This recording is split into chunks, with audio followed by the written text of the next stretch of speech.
বন্ধুরা, আজ এই ভিডিওটিতে এমন একটি বিশেষ উপায় কথা বলতে চলেছি, যেটি যদি কখনো বিপদে পড়েন বা কখনো এমন পরিস্থিতি হয় যখন বুঝতে পারছেন না যে কি করবেন, সেই সময় যদি এই কাজটি করতে পারেন তাহলে সাথে সাথে আপনার সেই কাজ সফল হয়ে যাবে এবং আপনি যে কোনো কঠিন পরিস্থিতি থেকে বেরিয়ে আসতে পারবেন এবং এতে আপনাকে সাহায্য করবে স্বয়ং ভগবান শ্রীকৃষ্ণ। এই একটি উপায় আপনার ভাগ্য পরিবর্তন করে দিতে পারে, ভক্তের সকল দুঃখ কষ্ট দূর করতে পারে। তবে এই একটি উপায় করার সময় সব সময় মাথায় রাখবেন যে এই উপায়টির ওপরে যেন আপনার বিশ্বাস থাকে। এরকম যেন কখনো না হয় যে আপনি যেটা করেছেন সেটার ওপরে আপনার অবিশ্বাস জন্মাচ্ছে, তাহলে এই উপায়টি আপনার কোনো কাজে আসবে না। বিশ্বাস করে এক মনে নিজে চেষ্টা করে দেখতে পারেন এই উপায়টি, দেখবেন আপনি অবশ্যই পজিটিভ ফল পাবেনই। তাই আজকের এই ভিডিওটি সম্পূর্ণ দেখুন, খুব উপকৃত হবেন। এবার চলুন এক এক করে জেনে নেওয়া যাক। অনেক সময় দুঃখ দুর্দশা জর্জরিত মানুষের মনে প্রশ্ন জাগে, ভগবান সত্যিই কি ভক্তকে রক্ষা করেন? উত্তর, হ্যাঁ, অবশ্যই করেন, তবে প্রকৃত উপায় তার ভক্তি করতে হবে। তাই আজ এমন কিছু কাহিনী আপনাদেরকে শোনাবো যা শুনলে বুঝতে পারবেন করুণাময় পরমেশ্বর ভগবান প্রকৃত উপায় ভক্তি করলে কিভাবে তার ভক্তদের রক্ষা করেন, কিভাবে তাদের জীবনে সুখ শান্তিতে ভরিয়ে দেন। এই কাহিনীগুলো মন দিয়ে শুনলে আপনারা এমন কিছু শিখতে পারবেন যা ভগবান শ্রীকৃষ্ণের কৃপায় আপনাদের জীবনেও বদলে দেবে। জানতে পারবেন কি সেই একটা উপায় যা ভগবান শ্রীকৃষ্ণের দৃষ্টি আপনার দিকে আকর্ষণ করবে। মতি বলে এক কৃষ্ণ ভক্ত ছিল।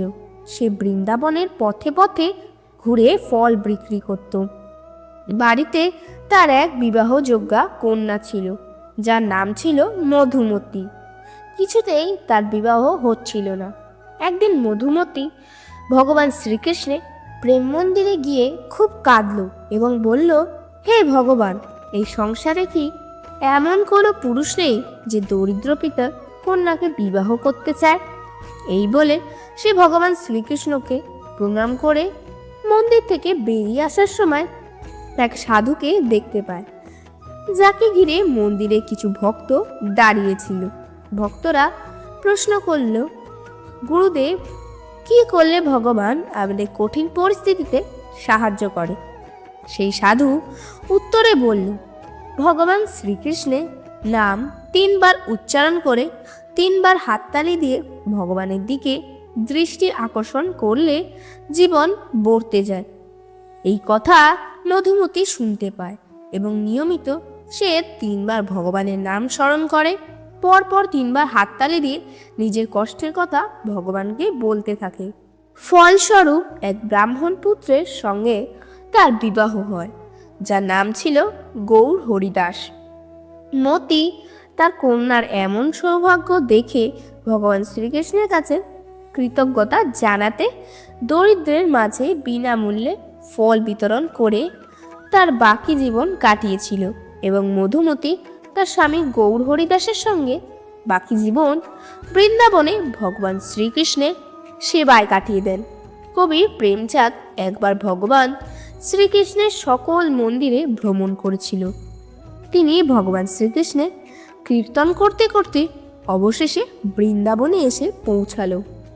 বৃন্দাবনের প্রেম মন্দির দর্শন করতে গিয়ে তিনি দেখলেন এক ব্রাহ্মণ ও তার স্ত্রী কিছু কৃষ্ণ ভক্তকে বলছেন, ভগবানের ভক্তির প্রতি আসক্তি থাকলে ভগবান ভক্তকে স্মরণ করে প্রেমানন্দে হাততালি দিয়ে ওঠে। এই হাততালির শব্দ ভগবানের কোনো পৌঁছায় আর সেই ভক্তকে তিনি উদ্ধার করেন, তার সকল দুঃখ কষ্ট তিনি হরণ করেন। এই কথা শোনার পরই কৃষ্ণ ভক্ত কবি ভগবানের গান গাওয়ার আগে নিয়মিত এই কাজটি করতে থাকেন। ভগবানকে 3বার স্মরণ করে 3বার হাততালি দিয়ে তারপর তিনি তার কীর্তন শুরু করতেন। এরপর ধীরে ধীরে ভগবান তার সকল দুঃখ কষ্ট হরণ করলেন। বৈষ্ণবদের স্বভাব ভগবানের ভজন কীর্তন করা, তাই একদল বৈষ্ণবীরা একবার এক কবিকে তাদের সভায় আমন্ত্রণ করেছিলেন। সেই সভায় কবি কীর্তন শুরু করার আগে 3বার ভগবান শ্রীকৃষ্ণের নাম নিয়ে 3বার হাততালি দিলেন। এই দৃশ্য দেখে বৈষ্ণবীরা কবিকে জিজ্ঞাসা করলেন, হে সাধক শ্রেষ্ঠ, আপনার এমনটা করার অর্থ কি? তখন কবি বললেন, ভগবানের নাম নিয়ে হাততালি দিয়ে কোনো কাজ আরম্ভ করলে সেই কাজ সর্বদা সফল হয়। ভগবান শ্রীকৃষ্ণের এমনই আরেকজন ভক্ত ছিলেন মীরাবাই। তিনি কীর্তন করতে করতে ভগবানের নাম উচ্চারণ করে হাততালি দিতেন। একবার এই দৃশ্য দেখে এক বৃদ্ধা মীরাবাইয়ের কাছে এর কারণ জানতে চাইলেন। মীরাবাই বৃদ্ধকে উত্তর দিলেন, ধ্যান ক্ষেতের মাঝে পাখিরা ধান খেতে আসে। যদি আমরা হাততালি দিই তাহলে পাখিরা উড়ে যায়। সুতরাং যখন আমরা হাততালি দেব, কৃষ্ণকে স্মরণ করব, তখন আমাদের দুঃখগুলোকে পাখিদের মতো উড়ে যাবে। ভক্তের ভক্তি যদি এমন হয় তবে ভক্তের বোঝাও ভগবান বহন করেন। শাস্ত্রে বলা হয়েছে, যোগক্ষেত্রম বহমোহন, অর্থাৎ ভক্তের ভার ভগবান বহন করেন। ভগবানকে কিছু দেওয়ার নেই আমাদের, শুধুই প্রেম আর ভক্তি। এ জগৎ ভগবানের, জগতে প্রত্যেকটি অনুপরমাণুতে তিনি বিরাজিত। জগতের সকল ঐশ্বর্যের অধিপতি তিনি, তাই তার নাম ভগবান। অনন্য চিত্তে তার স্মরণ নিয়ে শুদ্ধতর প্রেম ভক্তির মাধ্যমে যদি তার আপনজন হয়ে উঠতে পারি, তাহলেই আমাদের মনুষ্য জীবনের সকল দুঃখ কষ্ট দূর হয়ে যাবে। ভগবান শ্রীকৃষ্ণ খুশি হলে আমাদের জীবন বদলে যাবে। আর তার জন্য 3বার ভগবান শ্রীকৃষ্ণের নাম নিয়ে 3বার হাততালি দিয়ে নিজের দিন শুরু করুন। পূজা করার আগে কীর্তন শুরু করতে করতে কিংবা কোনো শুভ আরম্ভের পূর্বে এই কাজটি করলে শ্রীকৃষ্ণের কৃপায় আপনি শুভ ফল লাভ করবেন। কিছু অনুপ্রেরণামূলক উক্তি। বুঝলে প্রিয়, মানুষ ভালোবাসতে ভয় পায় না, ভয় পায় শুধু ভালোবেসে হারিয়ে ফেলা। কখনো রূপ বা সৌন্দর্য নিয়ে অহংকার করো না। ময়ূরকে তার পেখমের ভারী তাকে উঁচুতে উঠতে দেয় না। মানুষ নিজের চালাকির ওপর অহংকার করে গেছে, বুঝতেই পারিনি যে তারা কি হারিয়ে ফেলেছে। যে আমরা অনুভূতির কদর করে না তার পিছনে পাগল হওয়া সত্যি বোকামি। কিছু মানুষ আমাকে ভুল বোঝে, কিন্তু আমার খারাপ লাগে না, কারণ তারা আমাকে ততটাই বুঝতে পারে যতটা তার মধ্যে বোঝার ক্ষমতা আছে। মনের মধ্যে হিংসা আছে, কিন্তু মুখে ভালোবাসে। দুনিয়াতে অনেক লোকজনই এমন ব্যবহার করে।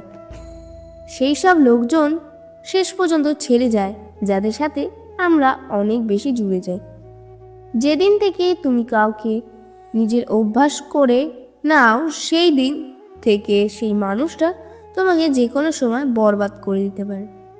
জীবনে ব্যর্থতা আসবে, এর জন্য কখনো হার মানবে না।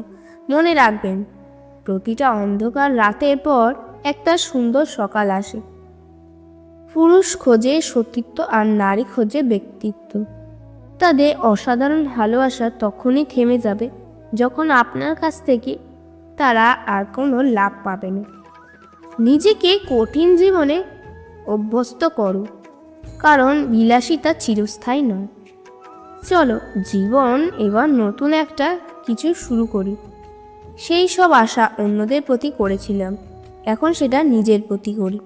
যখন পরিবারের লোকজন পর মনে হয় আর পর আপন মনে হয়, তখন বুঝে নিও বিনাশের সময় শুরু হয়ে গেছে। এমনই গভীর সম্পর্ক তৈরি হয়ে যায় না, কিছু অভাব তো আপনজনেরাই দিয়েছে। এখন কারোর অপেক্ষা করা ছেড়ে দিয়েছে। যখন কাউকে সারা রাত কেটে যেতে পারে, তখন জীবনটাও কেটেই যাবে। কিছু সম্পর্কেও শেষ করে দেওয়ার থেকেও বেশি কষ্ট হয় তাকে বজায় রাখতে। তুমি আমাকে হাজার লোকের ভিড়ে খুঁজবে, আর আমাকে সেখানে পাবে যেখানে স্বার্থপর মানুষ থাকে না। খারাপ সময় তোমাকে জীবনে সেই সব সত্যির মুখোমুখি আনে, যার কথা তুমি হয়তো কখনো ভালো সময়ও কল্পনা করোনি।